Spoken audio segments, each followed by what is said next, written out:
So in this live session, I'm just going to be rattling on about sleep and telling you all the importance of sleep, because I don't think it's stressed enough. Definitely not in the health and wellness community, when everybody is posting about living your best life, what to do. Yeah, it's really, really important, sleep, and we need to talk about it more. So I'm going to put my headphones on so you can hear me more.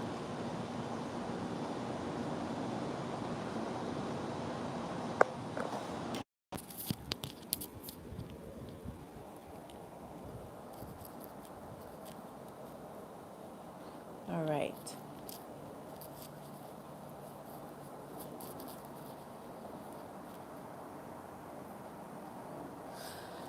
So yeah, why is sleep so important? Sleep is so important for a million different reasons, but I'm just going to focus on really the importance of a healthy lifestyle, healthy living. That's what you hear all over social media platforms. Why do we need sleep? So there's three pillars to a healthy lifestyle, which is exercise, diet, and sleep. For me, that's sleep is the most important for me. Obviously, I think that. But today in this live, I'm just going to explain why sleep is so important. And the analogy that I'm going to start off with is, imagine you have a house party and you invite everybody around, everybody's having a good time, you have pizza, you have drinks, and the morning after you wake up and there's just a mess everywhere. You imagine the floors littered with pizza boxes, cans of whatever, and now you're going to have another party the next day. Imagine if you didn't clean up that party. Do you think it would be good? Do you think everybody would have a good time? Definitely not. You need the cleaners to come in, you need to clean the floor, you need to wash the dishes, you need to get your trash bags and clean up so everybody can have a good time at this party. Stick with us. The analogy is the same for sleep. If you do not go to sleep, your brain can't clean up the trash, so the next day you can't function properly. So that's what I'm going to talk about a little bit more. The reasons why we can't function the next day with regards to having lack of sleep is related to your hormones, it's related to your cardiovascular system, it's related to your nervous system. And I think a lot of people think that sleep is just you close your eyes and you just like out and there's nothing happening. Well, in fact, your brain is very, very active when you're asleep. So I'm going to mention sleep cycles just so you can. So we have 4 stages of sleep. You have non-REM sleep and then you have REM sleep. I'm not going to go into those too much detail because it tends to be boring. I've spoke with people before about why sleep is so important, and I've listened to a lot of podcasts and everybody will go into really detail about the different stages of sleep. Now for me, the stages of sleep, they're not really that important. They're all important together, but you don't really need to know the different stages of sleep unless you're a nerd like me and you want to know. To get to know the importance of sleep, I think it's just, listening and reiterating why it's so important. Not so much as knowing the stages of sleep. So, but I will just go over them just for your interest. So we have stage 1, that's your non-REM sleep. And then stage 2, also non-REM. And then stage 3, that's your slow wave delta sleep. And then you have stage 4, which is your REM sleep.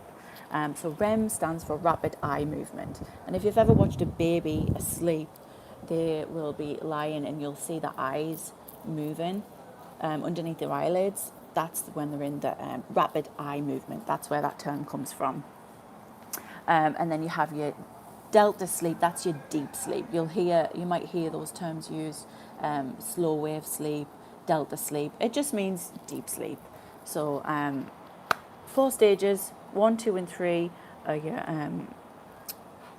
your 4 is your REM sleep, and then 1, 2, and 3, it's just different stages. And all of those stages are really important when you're thinking about sleep. So I've heard a lot of people talk about, I only focus on the deep sleep. I only focus on the REM sleep. I was listening to a Joe Rogan podcast where he talks about a lot of people who smoke dope, and they will say, yeah, I just smoke it and then I just like get into the deep sleep. That's what I like to do. You can't do that. You need all of your sleep. You can't just get straight into your deep sleep. It doesn't work like that. It would be great, but unfortunately, it doesn't work like that. So yeah, 4 stages of sleep. All of them are interlinked together. So I want to have a look and see if we have any questions in here, which we don't at the minute. And by the way, this is my first live session alone. So please show your support and let me know how I'm doing, if I'm rattling on too much. But I've got some notes to keep me aligned with what I want to talk about. So, a question that I hear quite a lot: can you oversleep? Well, the answer is really, really easy. No, you can't oversleep. Your body needs your sleep. So if you've been lacking, your body will try and catch up. But I hear this. The biggest argument that I hear is, I don't need sleep. I don't need 8 hours sleep. I don't need 7 hours sleep. You absolutely do. And I would challenge anybody to please come on here and try and tell me that you don't function, that you can function on less than 7 hours sleep. Because you can't. There's no way around it. You need your sleep. That's the be all and end all of the argument, really. Lots of people will say, yeah, but I function pretty well on 5 hours. But chronically, over time, you will definitely feel the long-term side effects of lack of sleep. Let's have a look. I did have a message there and it disappeared. Let me see.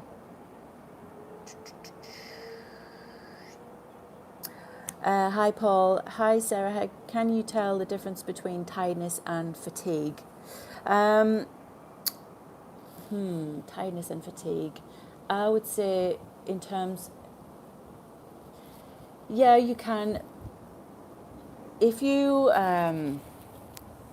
fatigue for me is when I'm feeling just, my body needs more rest. So you can definitely get over your fatigue more. If you've been overworking at the gym, especially stress will make you feel more fatigued. So yeah, for me, fatigue is when I just need to just sit down and relax, not necessarily sleep more. It's just let your body relax, feed yourself some good food, give yourself some water. But the tiredness is when you'll really feel it in your brain, like that fogginess. When you, for me, the best way to remember that fogginess is after a night shift. You're going to sleep, but it's not really the good sleep that you need, and you wake up and you still just have that fogginess. So that is how I would define between the tiredness and the fatigue. Hope that makes sense. Thank you, my darling husband, just chiming in there. So the reason why I call this Make Sleep Sexy is I was on a podcast recently with Paul Mort, and he was asking what it is that I like to focus on for my YouTube, and I said sleep. He said, yeah, it's boring though, innit? I said, yeah, actually it is boring, but it's so important. So if I try and coin the term sleep is sexy, then hopefully, sexy stuff sells. So hopefully more people will pay attention to it and give it that attention that it needs. So in terms of that, why is sleep sexy? Well, sleep is one of the major reasons to... What was I going to say there? Sleep is... First of all, if you're a man and you're watching this, your testosterone levels dramatically decrease if you get less than 6 hours sleep a night. So, for all of those Tate lovers that like to comment in the videos where I, slam dictate a little bit. You know, working so much, you need to get on the hustle, get on the grind. You have to, don't sleep when you're dead. For all of those people who love Andrew Tate, please follow him. Great if that he helps you in your lifestyle, but also don't skimp on your sleep. Lack of sleep dramatically decreases your testosterone, and testosterone is linked to sex drive. So great if you want to go ahead and lose your sleep, but you're not going to be very good in the bedroom, I'll tell you that now. Let me see. Somebody just mentioned a question. How does blue light affect sleep? So blue light, think about your caveman days. We go to sleep, lights go out, that's it. Now we have Netflix, we have our iPhones, we have our computer screens. Everybody's in bed on their phone late at night. Every electrical device emits a blue light. And this blue light, scientists found, decreases your body's natural production of melatonin. So melatonin, it's something that your body releases to help you sleep. So if you have a blue light in your eye, it's stopping the production of melatonin. Melatonin helps you fall asleep. It doesn't keep you asleep. It just makes you sleepy and helps you fall asleep. So if we're on our phones, we're on our laptops, constantly have this blue light in our eyes, that's going to stop that natural production. You'll still make it, obviously, but it's going to stop that natural production of melatonin, and it's just not good for you. So going back to that question, how does blue light affect sleep? It affects it dramatically. It stops your body making melatonin. Melatonin is what helps you fall asleep. And next question is, hello madam, I'm not sure if this would be exactly for your field of work, but do you have any advice for anger management control, and how do you think, it keeps disappearing, and how do you think these random dose of stress causes this? So that's a really good question in terms of anger management. So great fact, when you have less sleep, your body's response to stress is heightened. So, when you say, they got out of bed from the wrong side this morning, it's actually true, because if you have less sleep, your body's response to stress is very heightened. You become more snappy. You can't handle stress as much because your body is running on empty. I think that's a simpler way to describe it. Your body's running on empty. You haven't had that restorative sleep, which makes you able to handle stress more, and you're on that fight or flight mode. Your body is just not able to handle those stress hormones as much. So I hope that answers that question. Random dose of stress causes this, affect our physical state. Yeah, it does. If you're constantly in a state of stress all the time, think of, that it's not good for the body. You're just constantly dealing with that adrenaline, dealing with those stress hormones, and you're not able to properly handle those. If it's kind of I would relate that to somebody who suffers from PTSD. So your brain, although you're not actually dealing with that stress all of the time, your brain still remembers that.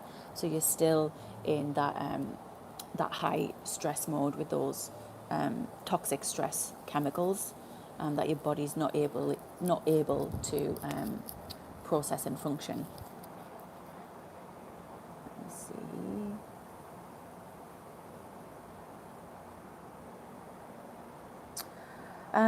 So how do you fall asleep faster? So one tip that I regularly like to do, if you're struggling to fall asleep, so first of all, good sleep starts with a good routine from the minute that you get up.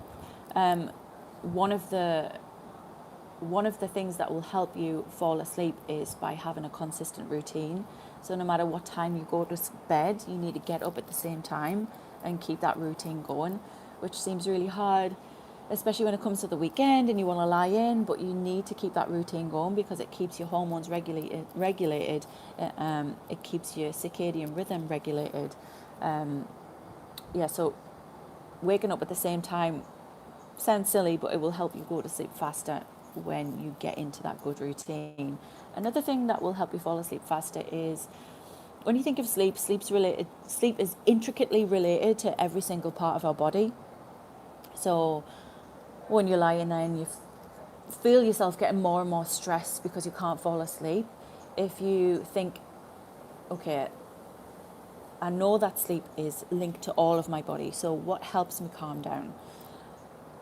Taking a deep breath is really, really underrated, but deep breathing is linked to your nervous system.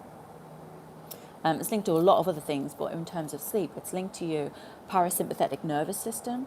So if you take a deep breath and then relax, it's going to stimulate this nervous system, your parasympathetic nervous system, and it helps you fall asleep. And it takes you from that stress, I can't fall asleep, stress level, activating a different type of nervous system, to activating your parasympathetic nervous system. And this helps you relax, it helps take you from that fight or flight mode, and it helps you calm down.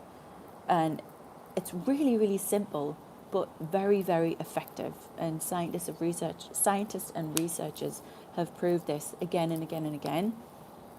Taking a deep breath and stimulating that parasympathetic nervous system and calming everything down. Do it a few times, see if it helps. If it doesn't, I recommend getting up, doing a task that is, boring, maybe reading a book, but definitely don't go on your phone, definitely don't turn the light on. Just imagine you need to keep everything calm, but don't lie awake stressing over you can't go to sleep. That's the worst, especially when you know you have to be up for work. Don't do that. Get up, do something boring. I don't know, go and read a book, go and tidy up, but calm yourself down and try that deep breathing exercise, and it works for me every single time. Anything to stop dream sleep. So there's no such thing as your dream sleep is you can't really stop dream sleep, so I'm not sure about that question. If you can expand on that question, that would be great. But as I was saying before, all parts of your sleep are really important. There's no biohacking to get yourself more deep sleep, to get yourself more REM sleep. It's all important. You need all of your sleep. Another thing that I think maybe not many people know, but the first half of your sleep is just as important as the last half of your sleep. And the first half of your sleep, I think I know a lot of people miss out on. Me personally, I know when we miss out on this is by getting addicted and watching series on Netflix, which is so good, but you need that first half of your sleep. So typically, a regular human being's circadian rhythm, 11. Many people's rhythms are different, but a typical person should be going to bed 10:30, 11 o'clock, waking up 7 o'clock, 6:37. It's like 7.5, 8 hours sleep. That gives your body, your brain enough time to go through that sleep cycles, 90 minutes each time, and you do those cycles about 4 or 5 times. So that works out roughly 7.5, 8 hours of sleep. Now the first half of your sleep is so important, related to growth hormone. Let me see, great channel. I don't want to miss these chats. I really appreciate the questions. Going back to Sean Davies, been having vivid dreams on the daily lately. That's interesting. When you're having really vivid dreams, it could be a sign that you're not actually getting the deep restorative sleep that you need. I have read studies that people who partake in THC, when they stop and they get to sleep, their body is their body is needing that deep restorative sleep, that they actually fall deeper and they have more vivid dreams that way. So yeah, but it's, you know, vivid dreams are nothing to worry about. You still, if you still feel restored and okay after you sleep, then, you know, then that's okay. Great channel, Sarah. Unfortunately, I am sorry, I can't keep these chats on. Great channel. I'm dependent on sleeping pills to sleep, but I'm working on it. You always have great tips on your channel, so keep up the great work. I really appreciate that. I know it's really sad. I see a lot of other people who are dependent on sleeping pills, and unfortunately, they really, really are prescribed a lot more than they should be. And also melatonin. I have a melatonin is something that I see a lot being abused, and it's really sad because it shouldn't be. So yeah, that's great that you're trying to get off your sleeping pills. Yeah, I'm always here if you need to chat, if you need more help. Yeah, I really appreciate you reaching out with the support. Thank you.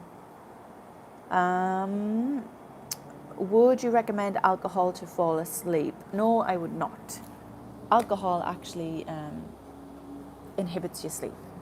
So alcohol, it makes you feel drowsy, you feel great, but really what it does is interferes with your sleep in such a negative way that I would actually abstain from alcohol before you go to sleep. I do still drink, but I prefer to drink now in the afternoons if I'm going to have a few cocktails, because I know the effect that it has on my sleep. So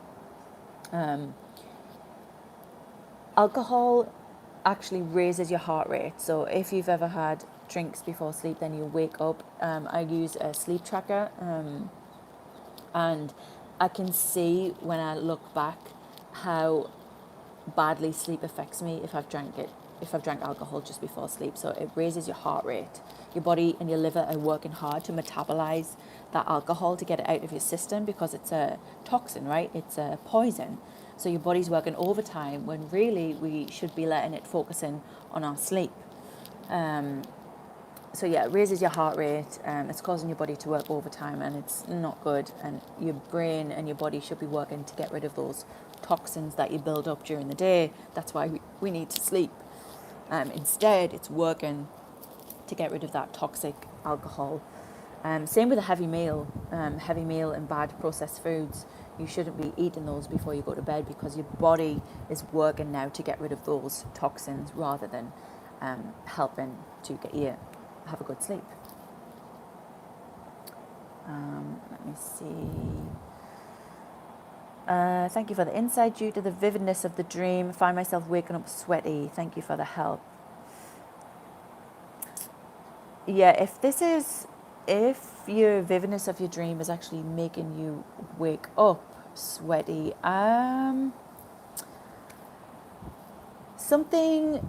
so dreams need a lot more research.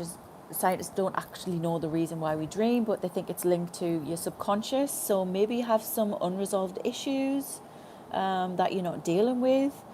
Maybe try writing down your worries. It's called a brain dump. So if you're somebody who lies awake at night worrying about your worries, try writing. Keep a journal maybe. Find out if something stressful happened that day that's making you have that vivid dream, because they think dreams are all related to your consciousness. Something's going on in the back of your mind that you haven't, so to speak, that you haven't resolved yet. So it's going to come out in your dream, in your subconscious. Yeah,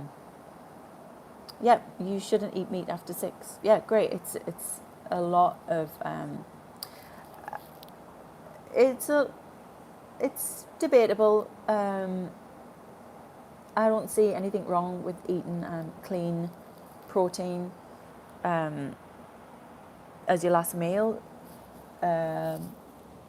but eating it too late at night, it's the heaviness of the meal. It's, if you're going to have a steak right before bed with a glass of wine, it's not good. Your body's going to be working really hard to process that meat, process that wine.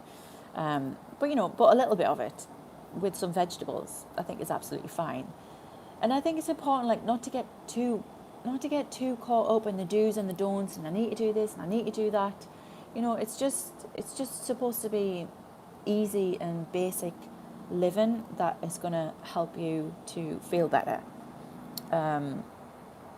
You know, by it's just supposed to be easy. You know, go to bed when you're supposed to go to bed. Don't eat bad foods. Don't overindulge on the Netflix. You know, and slowly keeping in that routine is just going to take your life from here and, you know, bring you up here. And a lot of us are just neglecting our sleep so much. And if you start to concentrate on just that one little thing, then everything else should fall into place and make you feel better and make you live better. You know.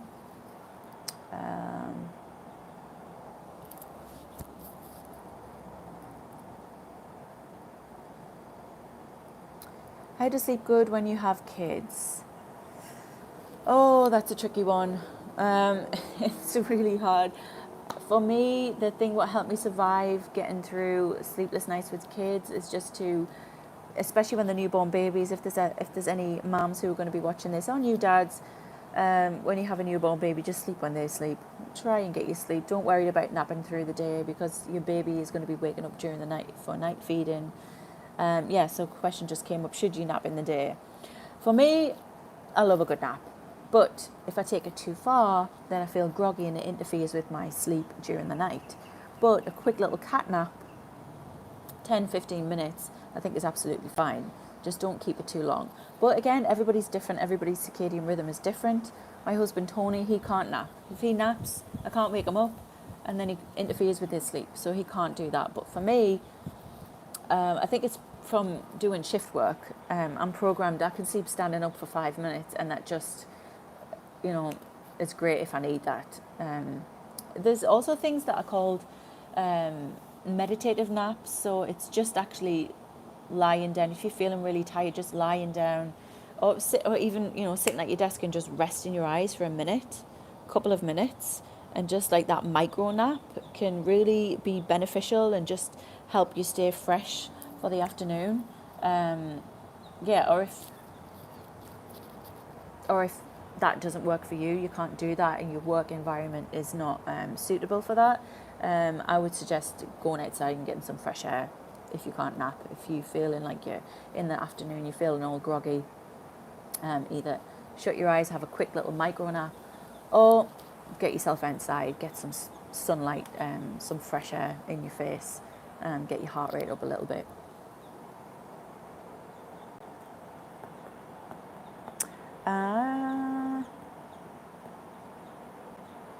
Okay, I think that's all the questions on the live chat. We're coming up to 30 minutes. Let me just check my notes, make sure I didn't miss something. If you I just really, really want to keep getting the message out there that sleep is so important. Please, please, please pay attention to your sleep and give it a little bit more love. It will improve every single aspect of your life, and I can't reiterate that enough. Every single aspect. There's not a single thing that sleep does not impact in your life. So if you're struggling in any aspect of your life, one of the first things you can do is concentrate on getting a good night's sleep. And I'll leave it at that. And hopefully I'll be doing another live soon. If you appreciate that, thank you so much. Bye.